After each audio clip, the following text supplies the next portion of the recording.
ভাই আজকে পয়লা বৈশাখ, চল কোথা থেকে বেরিয়ে আসি। না ভাই, পয়লা বৈশাখের দিন কোনো মিনিটে বেড়ায় না, ফালতু গিয়ে লাভ নাই।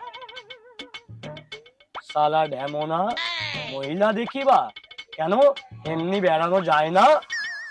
আরে ভাই সেটা ব্যাপার না, ব্যাপার হচ্ছে আমার কাছে টাকা পয়সাও নাই আর গাড়িতে তেলও নাই।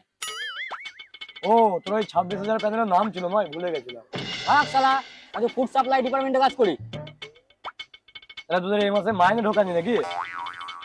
কেন ঢোকাবে না কেন? এই তো এই মাসে ঢুকিয়ে দিয়েছে।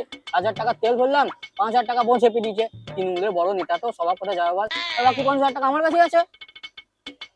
25 গ্রাম সর্ষের তেল আমার বাড়িতে আছে, নিয়ে এসে পোটটা মেরে দেবো। তোরা মিথ্যা কথা বলছিস, গাড়িতে তেল নাই, টাকা নাই। যা মনে সত্যি কথাটা মুখ দিয়ে বেরিয়ে গেল গো। সারা সারা জীবন দুঃখ কাদা। চল গাড়িটা বের কর। কিন্তু যাবিটা কোথায়? সেটা জানি না, সারাদিন এগলি ওগলি ঢুকবো, ফুলকলি আনারকলি দেখবো, রাত হবে, একটা 750 চম্পাকলি তুলবো, খেয়ে বাড়িতে এসে বিছানায় কেলিয়ে যাব। নববর্ষর ফুল শর্টেড প্ল্যান। হেভি মাল, হেভি হেভি। আর দাঁত খেলা দেবো না, চল গাড়িটা দিয়ে।